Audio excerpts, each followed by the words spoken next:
पौधा लगाने का, पेड़ लगाने का काम किया जाए ताकि यहाँ का मौसम, यहाँ का फ़िज़ा बेहतर हो, खुशगवार हो, अच्छी हवाएं बच्चों को लगे और उससे बच्चों की सेहत अच्छी रहे।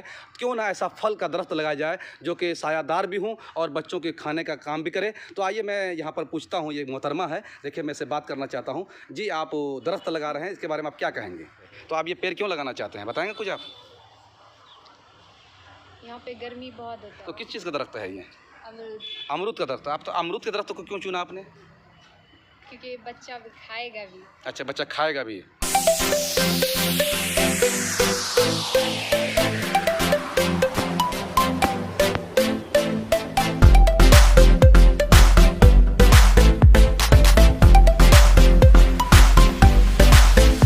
इस वक्त हम मौजूद हैं नदी पब्लिक स्कूल में।